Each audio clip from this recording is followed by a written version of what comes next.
وأفضل الصلاة وأتم التسليم على الصادق الوعد الأمين سيدنا ونبينا محمد وعلى آله وأصحابه أما بعد.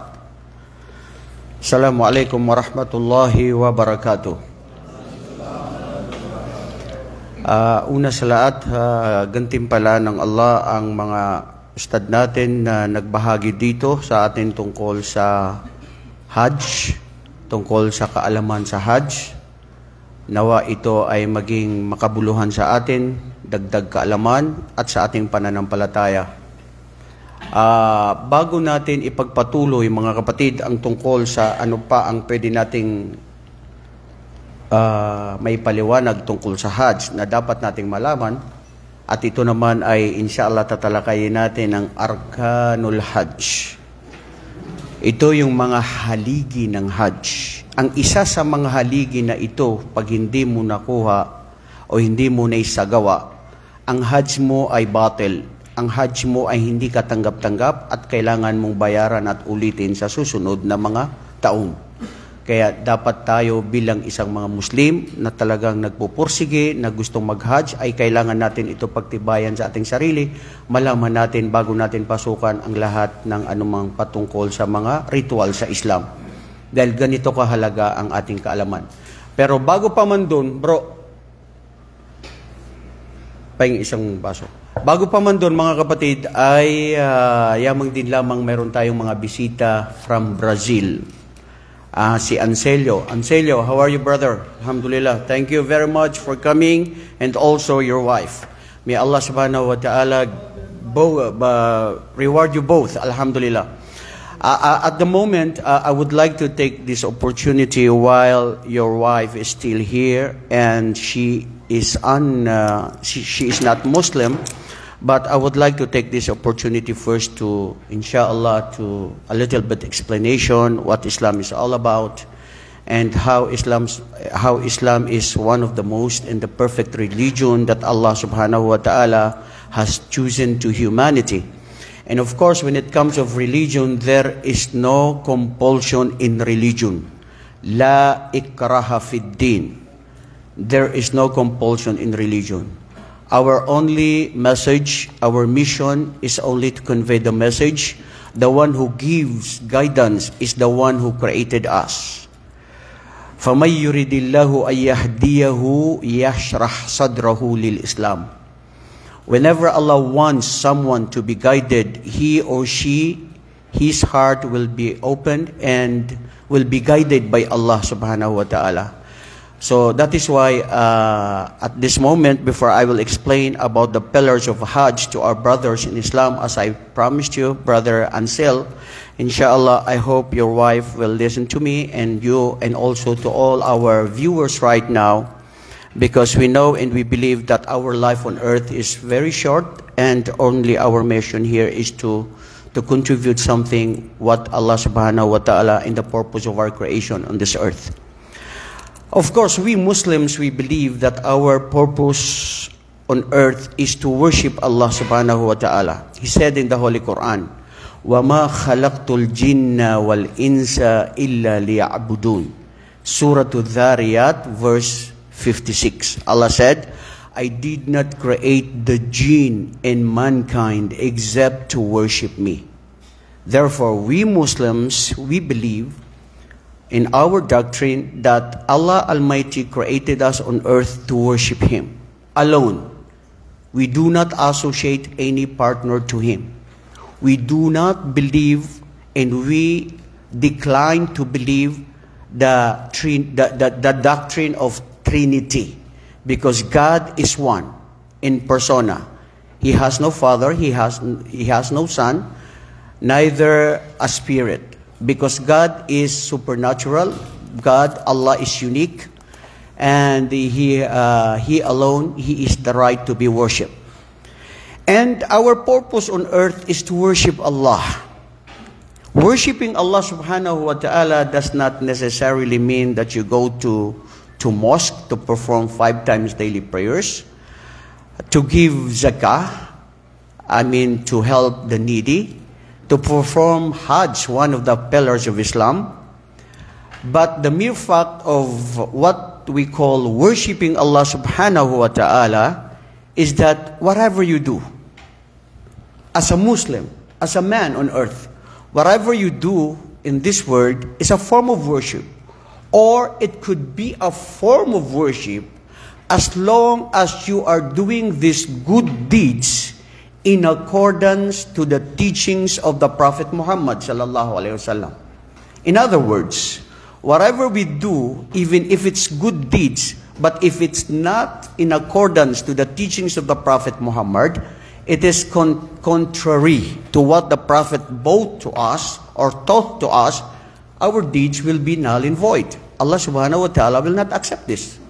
That is why the hadith, the sayings of the Prophet Muhammad sallallahu alaihi wasallam, he said, "Man ahdatha fi amrina hadha laysa fi amruna fahuwa rad." Anything in the day of judgment, that all deeds they come and then claiming that they will be rewarded. But if these deeds are not in accordance to the teachings of Islam, it will be rejected. It will be null and void. That is why we Muslims, alhamdulillah, that's why Prophet Muhammad was sent to humanity, because he is the one to be followed. He is the one who is our mentor. He is the one that we should follow all his teachings and all his words and all his advice. Because worshiping Allah subhanahu wa ta'ala should be in accordance the way he worshipped by his prophet. Yes. That is why in our religion, Islam, we need knowledge. We need to know. We need to seek. We need to learn about how to worship Allah subhanahu wa ta'ala by, of course, knowing the Prophet Muhammad sallallahu alaihi wasallam. Anyone of us, any man in this world, when they do good deeds, whatever they do, whatever religion they affiliate or they possess, whatever they believe, but if it's not in the religion of Islam, or if it's not, or he or she does not believe in the oneness of Allah, they will be among the losers in the day of judgment. All the good deeds that they perform, all the best deeds, tell me, whatever the good and best deeds, perfect deeds they perform in this world, but if they do not believe the oneness of Allah, in the day of judgment, all the good deeds that they have, it will be turned to dust and it will be turned to nothing, and they will be among the losers. What is our proof? In the Holy Quran, of course. Whatever we do, whatever we believe, we have the basis in the Holy Quran. We have the two major bases in the Quran, in our life, being as a Muslims. This is the Quran and this is the Sunnah of the Prophet Muhammad sallallahu alaihi wasallam. And what is our proof in the Holy Quran? Allah said in Surah Al-Imran, and this is in the chapter 3 in the Holy Quran, Surah Al-Imran, verse 85. Allah said in the Holy Quran, وَمَنْ يَبْتَغِي غَيْرَ الْإِسْلَامِ دِينًا فَلَنْ يُقْبَلَ مِنْهُ وَهُوَ فِي الْآخِرَةِ مِنَ الْخَاسِرِينَ. This is a word, a perfect word of Allah subhanahu wa ta'ala, and He said, anyone who chooses, anyone who affiliates, anyone who believes, anyone who chooses religion besides Islam, Allah subhanahu wa ta'ala, the creator of the universe, the one who is the right to be worshipped, in the day of judgment, all of his deeds will be null and void and will be rejected. وَهُوَ فِي الْآخِرَةِ مِنَ الْخَاسِرِينَ. In the day of judgment, he will be among the great losers. Subhanallah. This is the word of our Creator.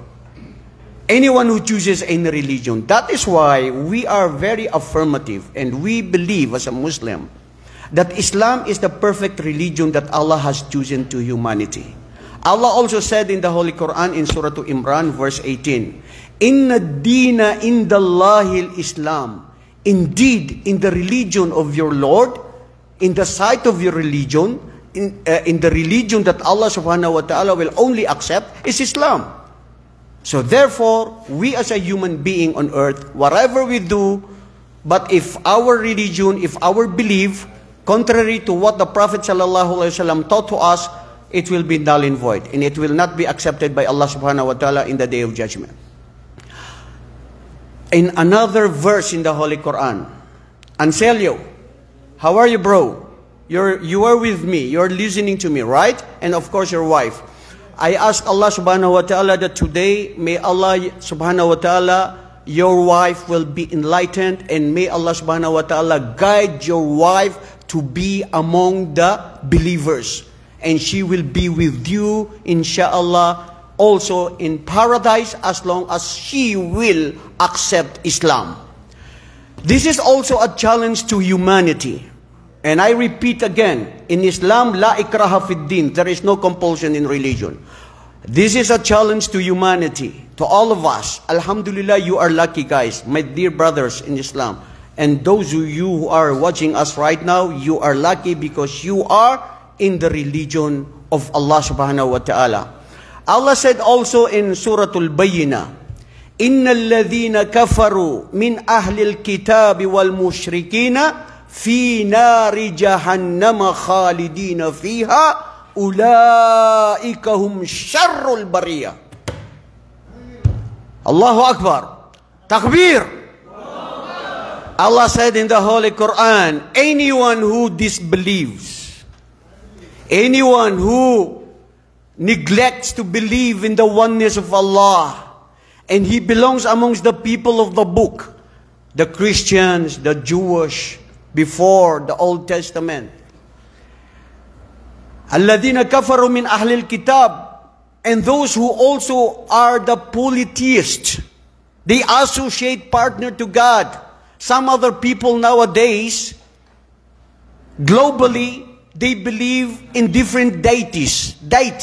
They believe different gods or goddesses. Women, stars, it's a tree, animals. Look at this, subhanallah. There are some other people in India. They believe they worship their Lord, their God is a cow. They worship them. And the monkey is very sacred to them. Some other people who mislead themselves because they follow their desires, they follow the whispers of the shaitan, they mislead themselves. But Allah subhanahu wa ta'ala said in the Holy Quran, anyone who refuses to believe in the oneness of Allah. Let me see, because I cannot see our sister. She might be looking at us, and then she cannot see us. Okay, Anselio, okay, you are with me. Allah said in the Holy Quran, anyone who declines to believe, refuses to believe in the oneness of Allah, and he belongs amongst the people of the book. Okay, sister? She or he belongs to the people of the book. And they associate partner to God. Allah said in the Holy Quran, and they will be the dwellers of the hellfire. Bro, maswerte kayo na pumasok ngayon sa Islam.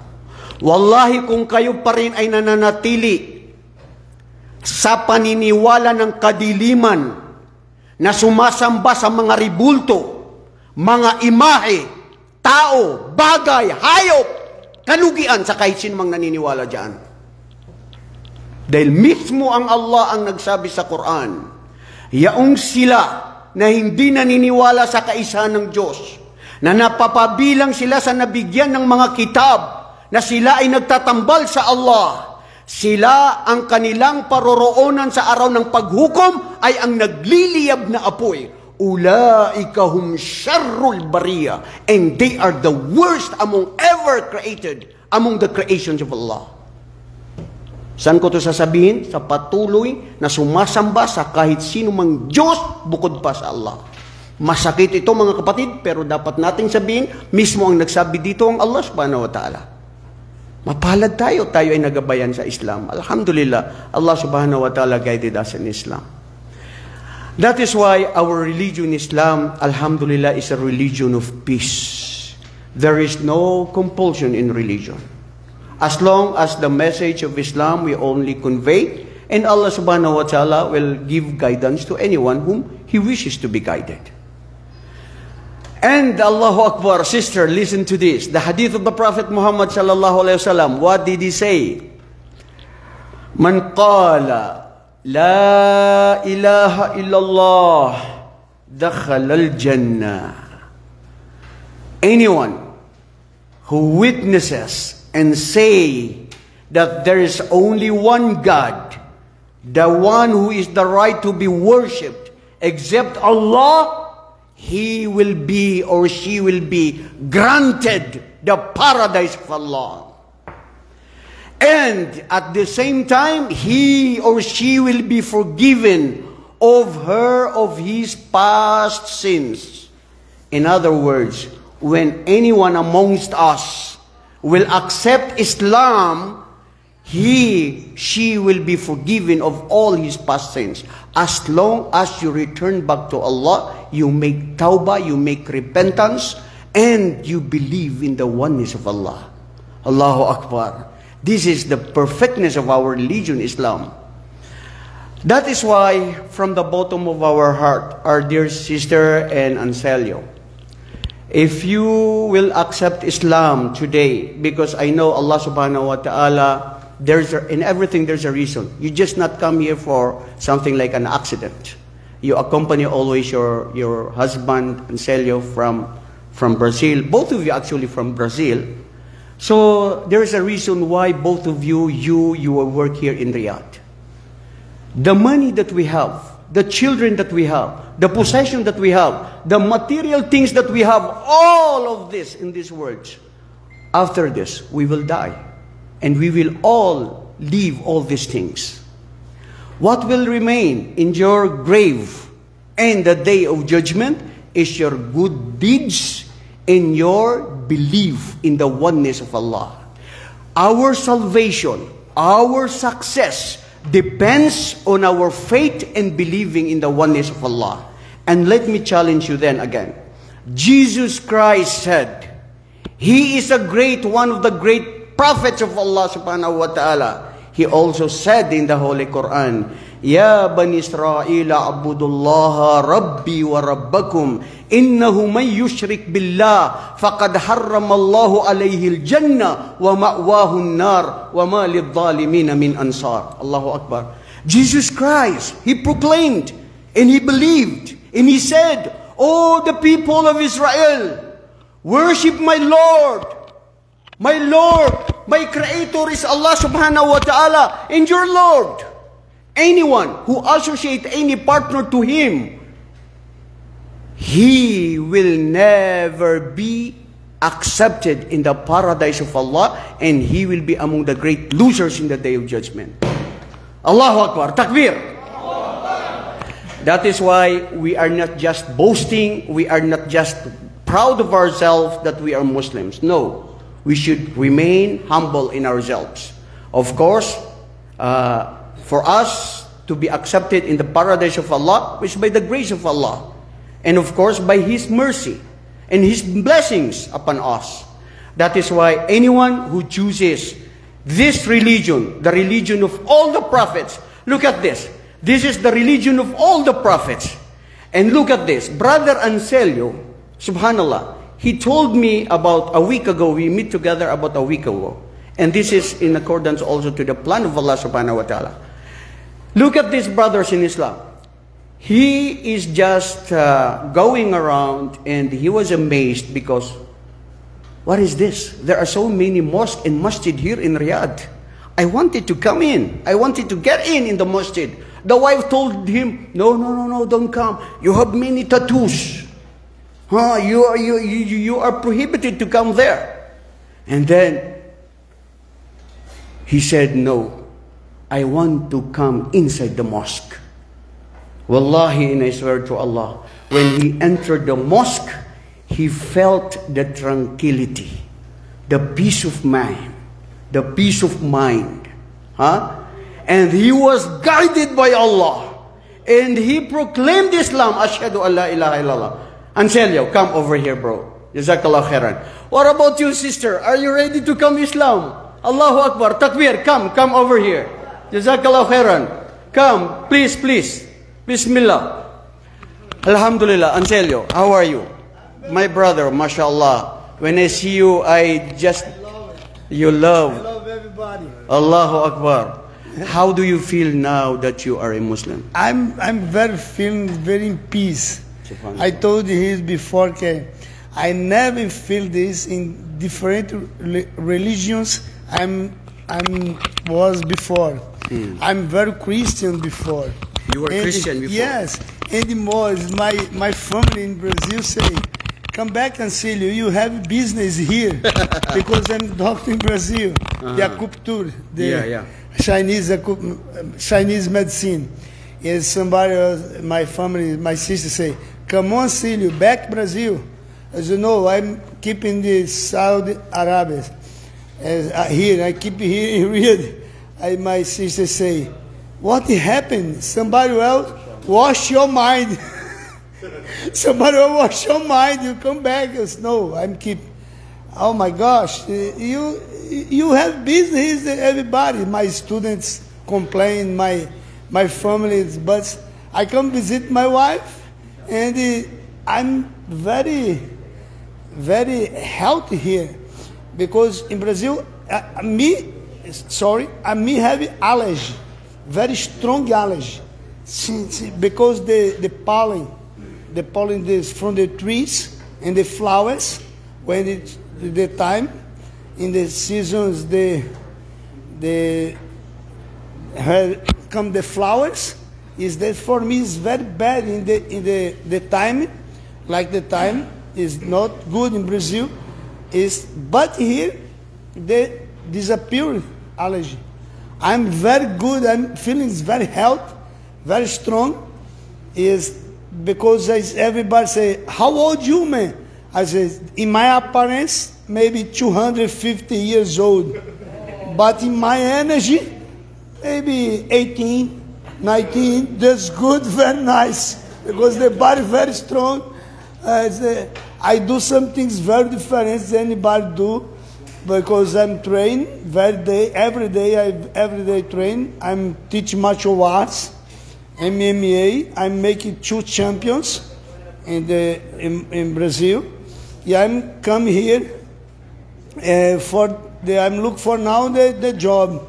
I wanted the work in the Riyadh, for I'm closing the gate is from Brazil for me, give me my money, because the money I have in Brazil, but I want to keep the money.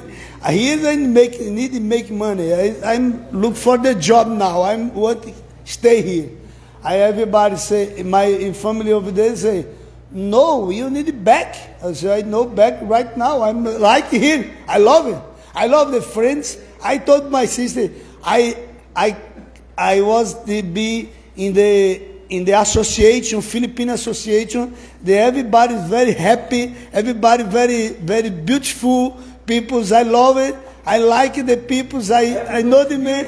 Everybody beautiful. Yes. Everybody beautiful. Yes, because the beautiful is not the padron. The people want to say this. The beautiful face. No, it's the beautiful is the important inside. When you display the smile, the eyes, that's very happy. You beautiful. Everybody beautiful. I'm feeling you like somebody talking with me. Hello, hi. You still have tattoos? Yes, I have my tattoo much. Our body have tattoos over there. Our body. How could I pass and do that? I make one tattoo. I'm doing tattoo. Alhamdulillah, you are now Muslim. Takbir. Yes. I'm putting tattoo now the Kaaba in my body. When I be in Kaaba, in Mecca, I'm putting my body on tattoo. No. Yes, no. I do. I will do. No, after I do. Like the people say, you want to be Muslim? Yes, I want. He say, you need to take off the mustache. I say, yeah. No. Listen to me. You need to take off the tattoos, no? Because the Allah, the God, is not the explanation like you do. Anselio, listen to me.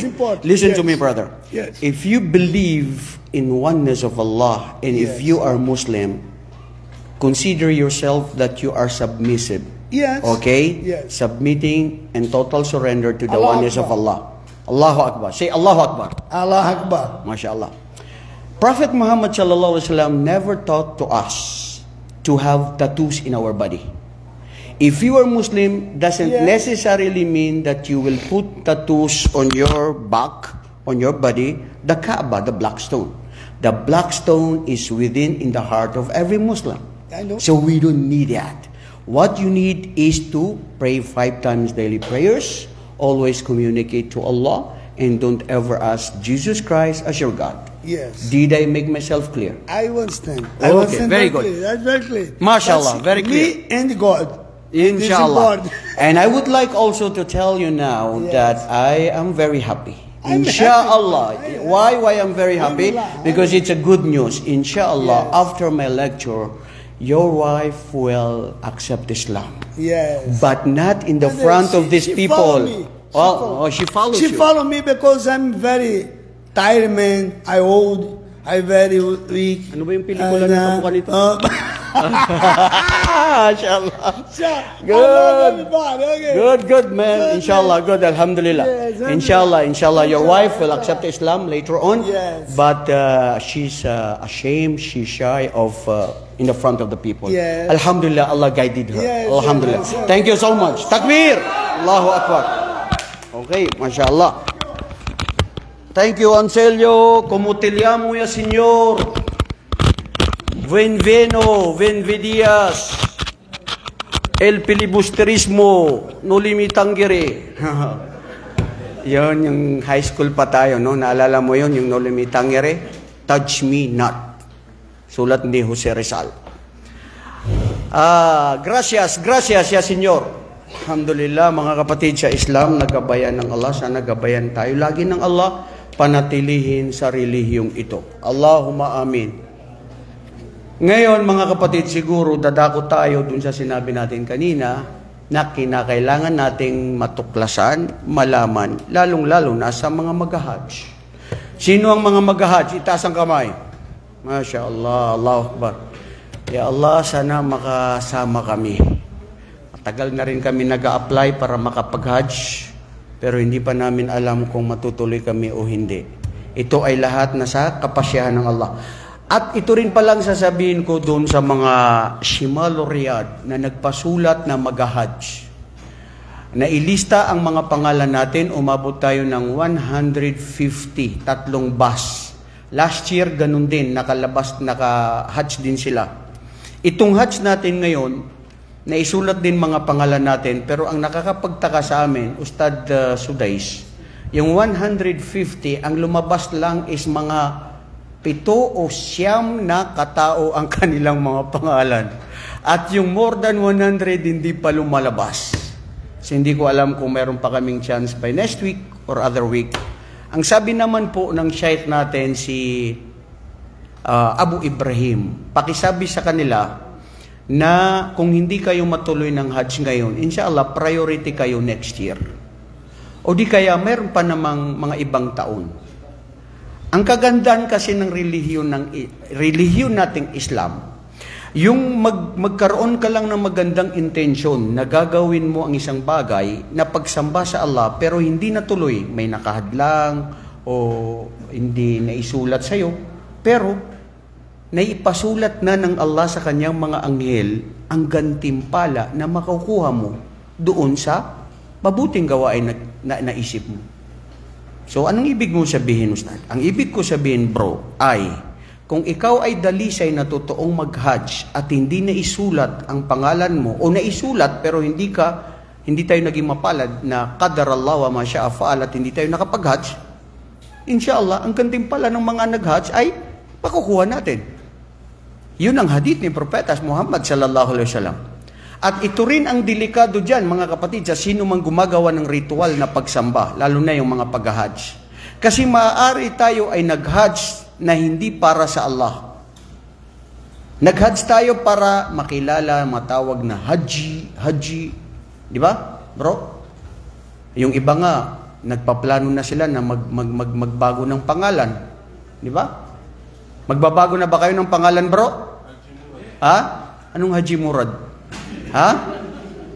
Alam nyo, bro, yung pangalan na yan, yung pangalan na inisip natin na gusto kong baguhin, napakaganda sana yung ating unang isipin, Babaguhin ko talaga yung pag-uugali kong masama para maging mabuti.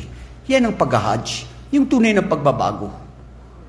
Yun, yung kung babaguhin mo yung pangalan mo, pero dapat tunay talaga na baguhin natin yung pag-uugali natin, pagkukulang natin, alam natin masama tayo. Minsan, alam natin ang kabutihan natin, alam natin kung saan tayo mahina, pero yun yung mga bagay na dapat nating ituwid, lalong-lalo na sa pag-hajj, oras ng pagbabago. Dahil, batid nyo ba kung bakit ang hajj ang siyang pinaka-isa sa mga sagrado na gawaing haligi ng Islam? Naitanong ko na to last week. Sino yung mga nandito last week? Why Hajj is one of the sacred pillars of Islam? What is the essential and importance of Hajj to every life of a Muslim? Sige nga, sino nakaalala? Nag-ingon man ko ani siya. Nangutan ako sa inyo ani katong isa katuig. Anong dahilan? Bakit ang Hajj ang siyang pinakasagrado, pinaka-importante, at ano ang fadl ng Hajj? Ma fadlul Hajj. Idha su'ilta, ma fadlul Hajj? What is the significance and importance of Hajj in every life of a Muslim? Bro, ano?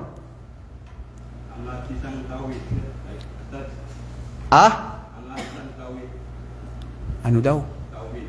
Tauhid. Okay, malapit siya. Pero hindi siya tumpak. Kamag-anak lang yung sagot mo. Ano pa? To worship Allah. What else? Ito ay obligado? Simsim, sawa-sawa. Obligado, wajib, simsim, sawa-sawa na yun. Parehas na yun. Wajib, obligado. Parehas lang yun. Unsa pa?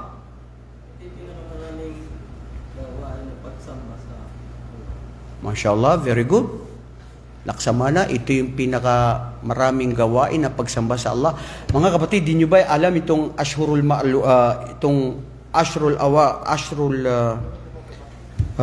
Ashra fi Dhul Hijjah, isa ito sa pinaka masagradong araw sa buong buhay na dumaan sa buhay natin. Bakit? Kasi dito napapalibot at napapabilang ang lahat ng mga mabubuti nating gawain na sabay-sabay na isinasagawa. Ng kanino? Ng lahat ng kamusliman sa mundo. Yung hindi nag-hajj sa Yawmul Arafah, na kung saan sila ay nagdudua, kung saan sila ay nandoon sa isa sa mga haligi ng Islam na isinasagawa nila, ang mga ibang mga kamusliman nag-aayuno bilang sunnah. Di ba? So after ng Arafah, ay doon na naman magaganap yung pag-addabah. Ibig sabihin yung pag-aalay. At doon yung takbir. At doon yung pagbibigay ng mga sadakat. At doon yung talbiya. At doon yung lahat ng karamihan mga maraming sagradong gawain na nagagawa ng isang Muslim sa Hajj na yun. Kaya di ba may hadith ang propeta sallallahu alaihi wasallam itong Hajj na ito, lalong-lalo na itong 10 araw ng Hajj, na ang gawain dito mga kapatid ay napakasagrado, napakamalaki ang gantimpala niya, dahil ang gantimpala niya ay katulad lang ito ng isang tao na lumabas ng kanyang bahay para makipaglaban sa larangan ng Allah at wala na siyang naibalik maliban sa wala na o ang kanyang buhay o ang kanyang kayamanan. Kung ang buhay niya maliban na lamang sa isang tao na bumalik na wala na, ibig sabihin napas lang para sa Allah, halos magkatimbang ng sukat o mas mahigit pa ang isang tao na gumawa ng maraming gawain sa Ashrul pang-10 araw ng Dhul Hijjah. Napakasagrado mga kapatid, napakamaraming gawain, aral na dapat nating baguhin at dapat natin gampanan sa pang-10 araw ng Dhul Hijjah kasi dito nga magaganap ang Hajj. Ngayon, balikan natin ano ang arkan. Wal ma farqul arkan bil wajibat. Mga kapatid, ang pagkaiba ng arkan doon sa wajib, anong pagkaiba? Ya ahlal fiqh, mal farqu bainal arkan wa bainal wajibat. Anong pagkaiba ng arkan doon sa wajib?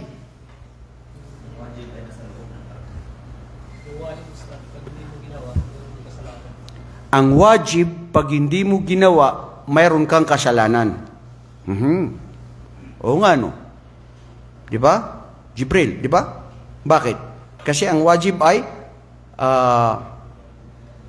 ma yuthabu fa'iluhu wa yu'aqibu tarikuhu.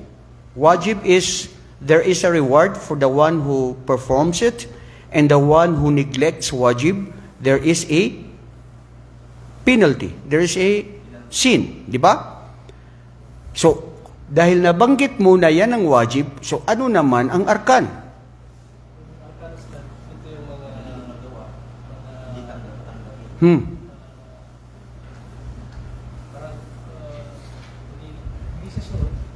Hindi siya?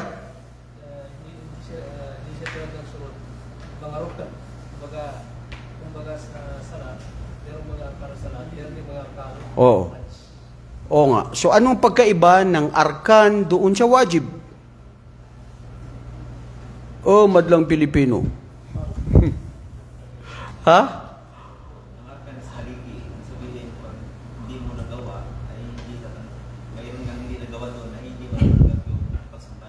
Ang pagkaiba nila, bro, correct ka, Adam. Ang arkan, na itong pag-uusapan natin na 4 lang siya ngayon ng arkan, na haligi ng hajj. Ang isa man lang na hindi mo maganap, hindi mo may sagawa, ang hajj mo ay batil. Hindi ka tanggap-tanggap. Uulit ka o babayaran mo sa susunod na taon. Yun ang arkan.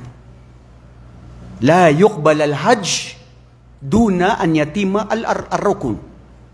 So, ang wajib, pag hindi mo nagawa, may kabayaran na pwede kang magkasala o hindi makukumpleto yung hajj mo, pero inshallah, tanggap ang hajj mo, pero magiging kumpleto siya pag nagbigay ka ng dam. Pag nagbigay ka ng, ano sinabi ko? Bro, mag-aalay ka. Bilang kabayaran dun sa mga ginawa mo na hindi mo na isagawa. O lumagpas ka sa guhit. Kaya dapat mag-iingat ang mga mag-hajj. Kayo na mga mag-hajj, pagbabago, mga kapatid. Pagdating doon sa Mina, sa Musdalifa, sa Arafah, wala jidala fil hajj. Walang pagtatalo sa hajj. Di ka pa kay so kapag ipapawala, igrats ka na di ka di mag-hajj. So mga pawalo na tumaban ka kamat, i-ready mag-hajj. Kasi bro, mismo ang Allah na nagsabi, wala jidala fil hajj. Bawal makipagdebate, bawal makipagtalo sa hajj.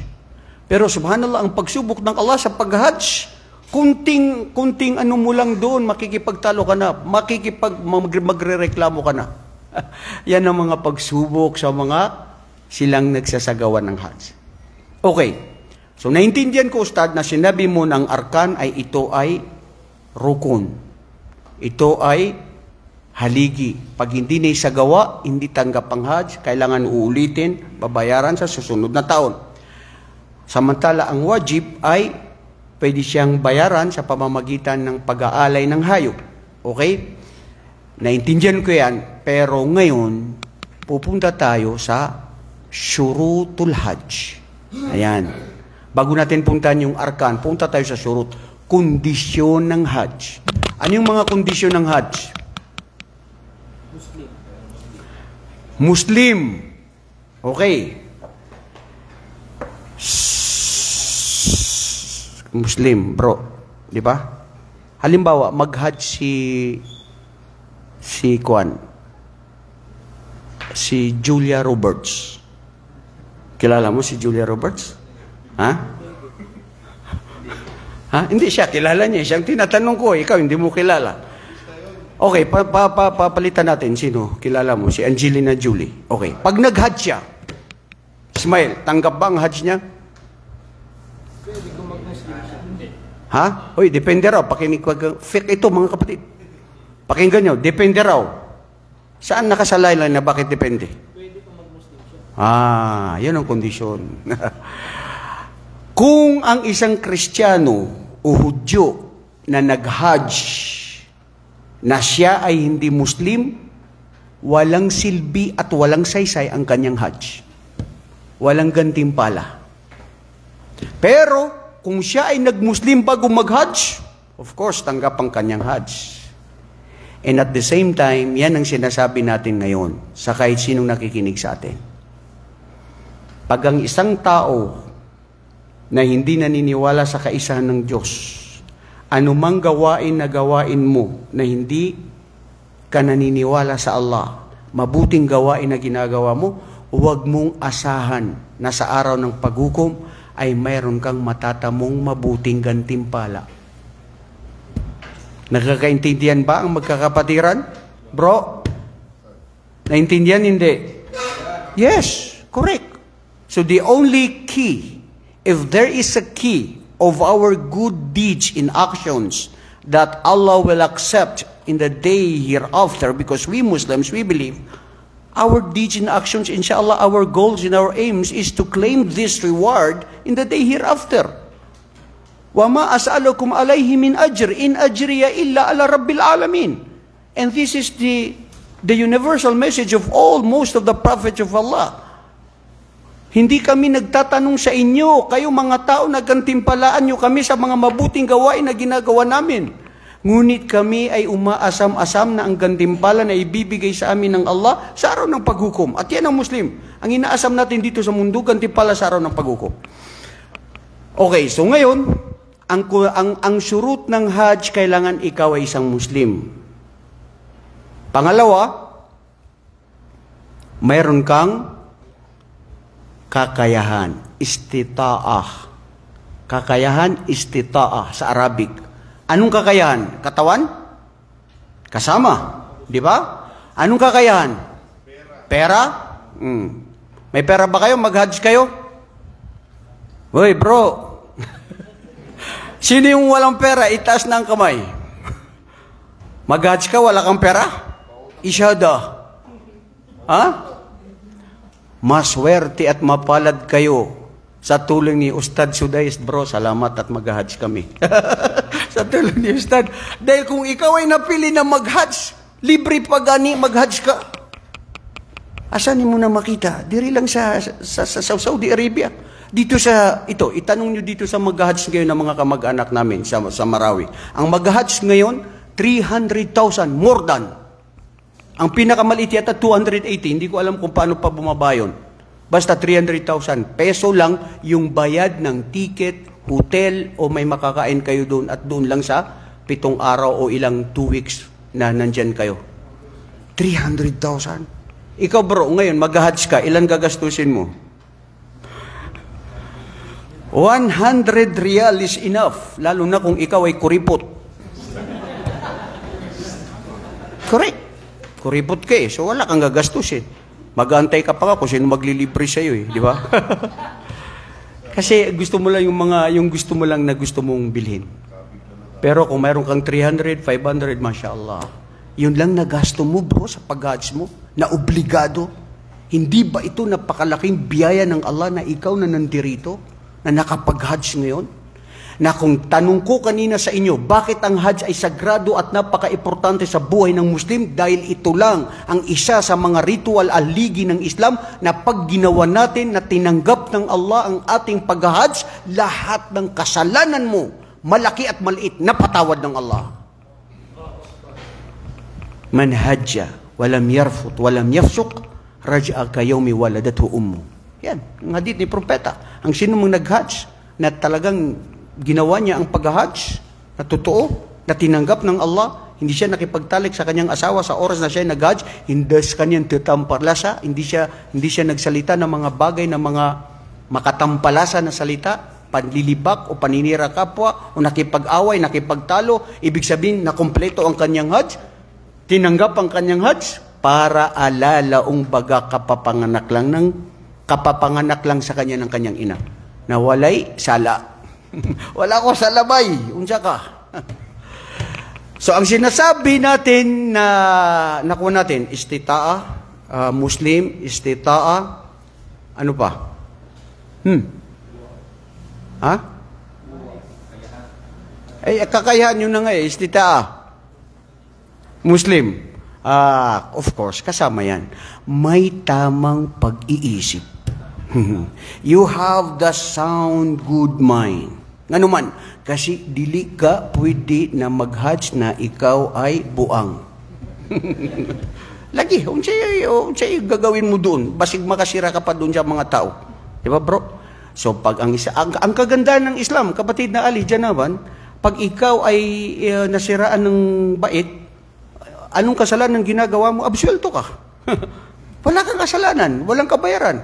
Kaya, pasalamat, wag mo naman asahan na ikaw ay magiging siraulo. para hindi ka na-absuelto sa araw ng paghukom. Di ba, bro? Alhamdulillah. At of course, yung balig, yung nasa tamang edad din. At paano yung nasira sa Shabu? Nasinadya na yun, bro. Yung nasiraan sa Shabu. Meron bang nasiraan sa Shabu? Ang alam ko, pumayat lang siya sa Shabu. Yung narehab na talaga, no? Kasi pag nagsasalita yun, ganyan-ganyan pa yung bibig niya. Tapos sumuta niya na nakabulkad pa sa taas, sa mata na hindi makatulog. 3 araw na din turuga ka, drain na yung utak na sa Shabu. Bro, napakalaking kasalanan yun. At gabayan siya ng Allah. Natuluyan na siya nakalimag gusta. Kasalanan niya yun. Kasi, ikaw ang nagpasira sa sarili mo. Pinahamak mo ang sarili mo.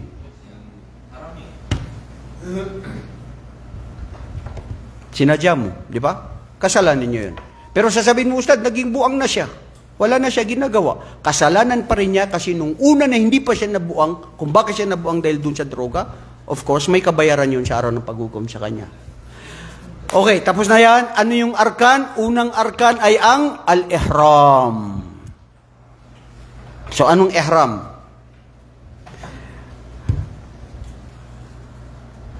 Ustad Sudais, luto na, wala pa? Wala pa. Okay, bigyan mo ako signal, ha? So, ang ihram. Yung ihram, mga kapatid, hindi lang wag natin isipin na ito yung puti na suot natin. Na yung kanina na ipinaliwanag sa inyo ni Ali, Sheikh Ali. Ha? Ang ihram ay ito yung dukhulun nusuk bi annaka tadkhulu fi ihram muharramat min al-hajj.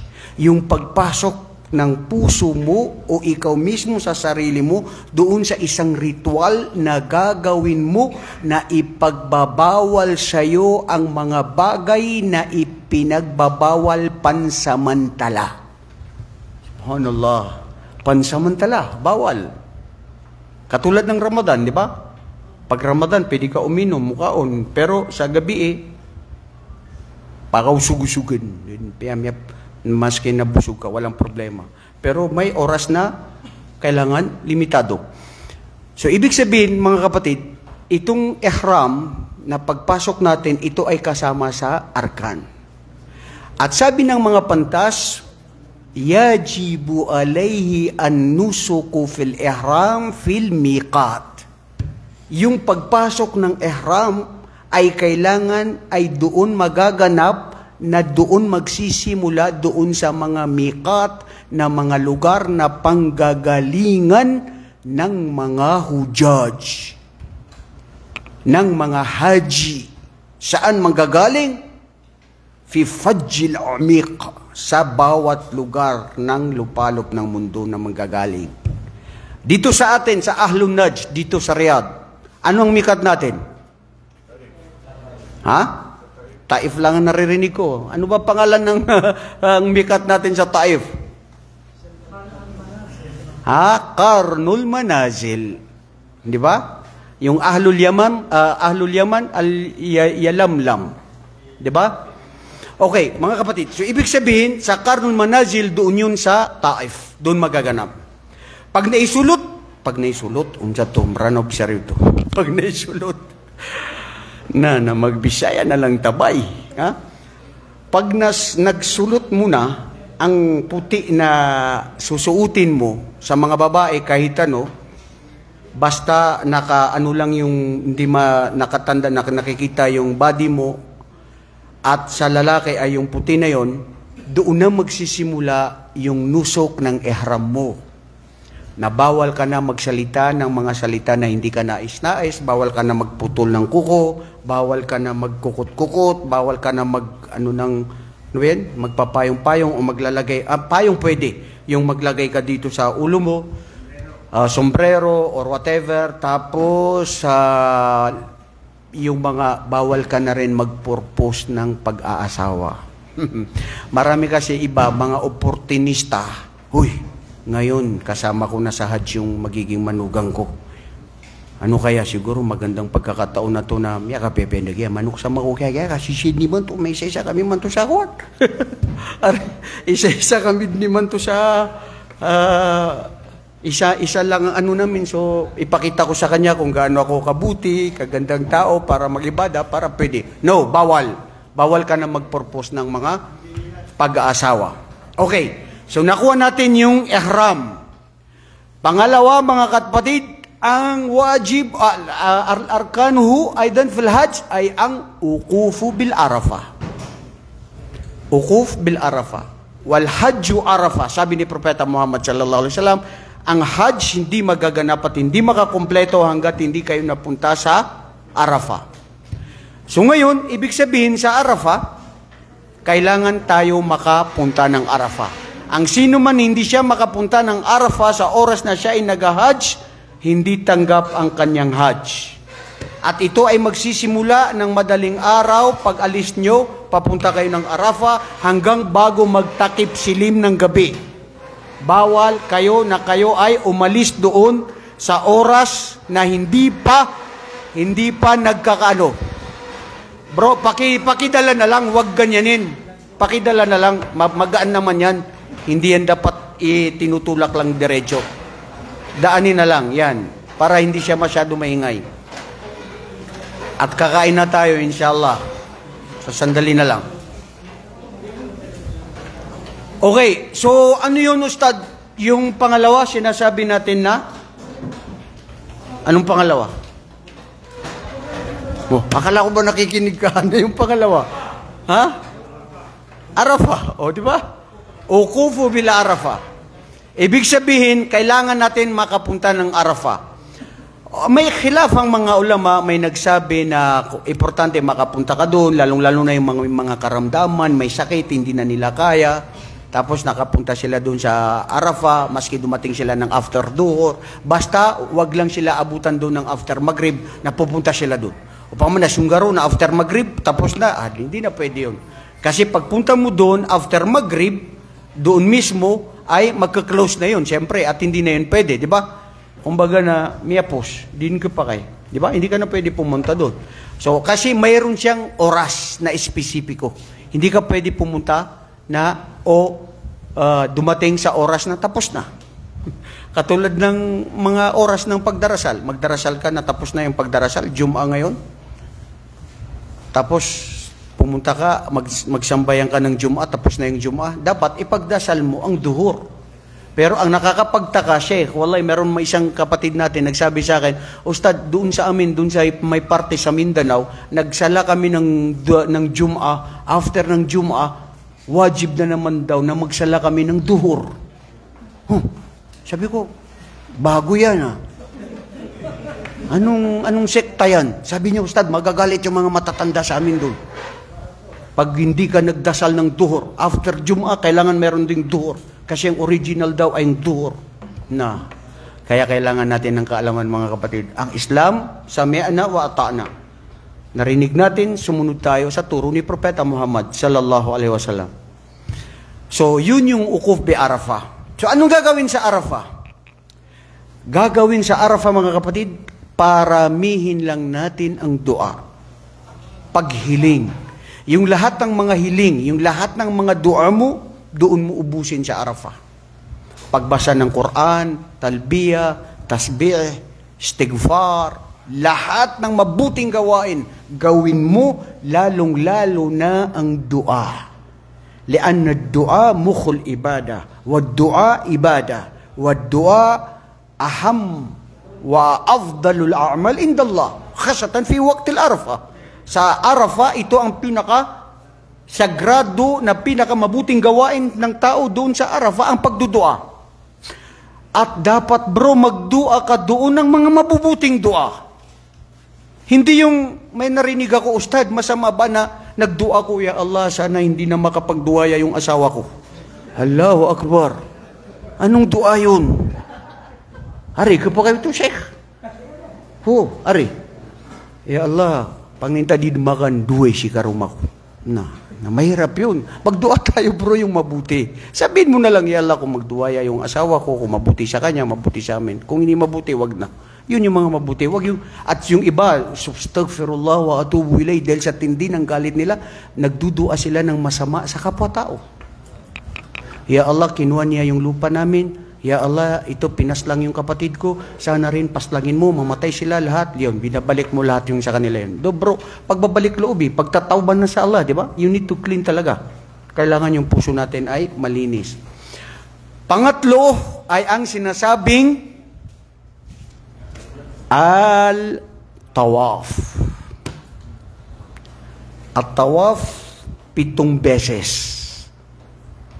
Huwag niyong gawing 14 na beses. Pero maggumawa ng 14 na beses? Ha? Yung 14 na beses, yung doon sa sa'i. Minsan ginagawa nila doon. Ang tawaf lang doon, mga kapatid, 7 doon sa Kaaba at doon din sa sa'i, as-Safa wal Marwa. Sa mga hindi Muslim, paulit-ulit po namin sinasabi, hindi po namin sinasamba ang black stone. Ang mga Muslim hindi sumasamba sa bagay, hayop, imahe, tao, anghel, kahit sino. Lalo na yung black stone na yan. Ito po ay tanging pagsunod lamang po namin sa kung paano isinagawa ng ritual ng pag-hajj o pagtatawaf o umrah ni Propeta Muhammad sallallahu alaihi wasallam. At ganun din, si Umar ibn al-Khattab, mismo sinabi niya Umar ibn al-Khattab, Anta Hajar, ikaw ay isang bato. Hindi ka makagalaw, hindi ka makabigay ng benepisyo o makakapahamak. Kung hindi ko nakita, law anni lam ra'aytu Rasulullah sallallahu alaihi wasallam yuqabbiluka lam aqbaluk. Ibig sabihin, kung hindi ko nakita na ikaw ay hinalikan ni Propeta Muhammad, hindi rin kita halikan. Kasi ikaw ay bato, hindi ka makagalaw, hindi ka makabibigay ng permisyo o makakapahamak. So, ibig sabihin, kung bakit tayo nagtatawaf, simbolo ng pagkakaisa, simbolo ng pagsunod sa anong pinag-iwanan sa atin ni Propeta Muhammad, at ito ay mga kasama sa ayatillah, sa mga tanda ng Allah subhanahu wa ta'ala, ang batong ito, itong black stone. At ito ang lugar kung saan nagtitipon ng mga Muslim, ito ang sagradong lugar dito sa mundo, at ito yung mga lugar na kung saan magdarasal ka ng pagdarasal, ang gantimpala nito ay kasing tulad ng gantimpala na nakuha mo, na nakamit mo na 100 times. Dhalika fadlullah yu'tihi man yasha. Ito yung mga biyaya at fadl ng Allah na ibibigay niya sa sinong nanaisin niya. Pangatlo, tapos na yung pangatlo, ito yung sinasabi nating tawaf.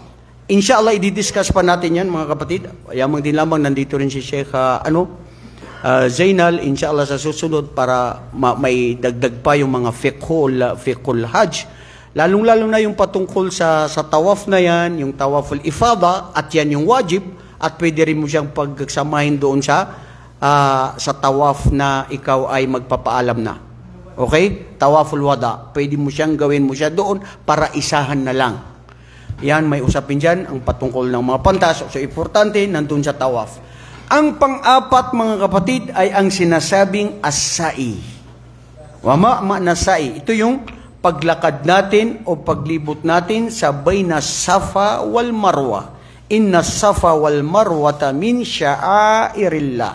Faman hajjal baita aw atamara fala junaha alayhi ay yatawafa bihima. Okay, mga kapatid, ang Safa wal Marwa, ganun din. 7 beses natin ito na tayo ay ginagawa natin. Bakit? Ito ang turo ni Propeta Muhammad. Ito ang ipinagbilin at tinuro din ni Propeta Ibrahim a.s. At ito ang pagsagawa ng ritual. Bakit natin ito ginagawa? Kasi narinig, nakita natin, ipinag-utos ni Propeta Muhammad, gagawin yun. Sami'na wa ata'na. Ang akida ng Ahlus Sunnah wal Jamaah, tayong mga Muslim, ay ang sinasabing tawqifiyya. Pagsunod. Total surrender and submission to the oneness of Allah subhanahu wa ta'ala. So ito yung sinasabi na mga 4 na arkan ng Hajj. Ulitin mo nga yung 4 na arkan na Hajj, bro.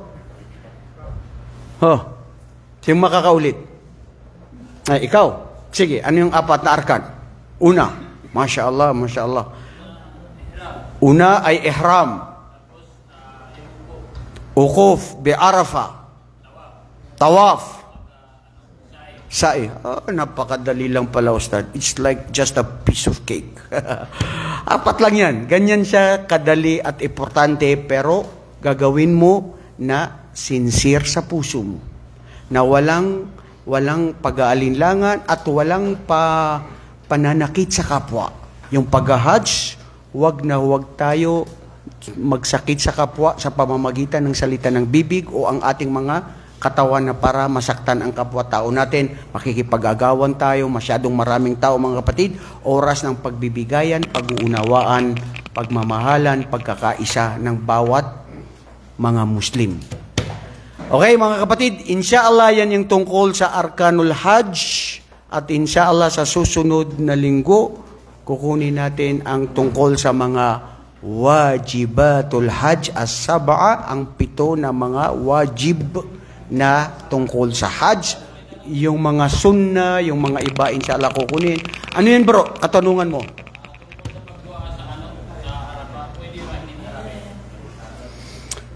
Yung dua sa Arafah na wala akong alam na Arabic, pwede ba magdua ng kahit anong ligwahay? Pwede.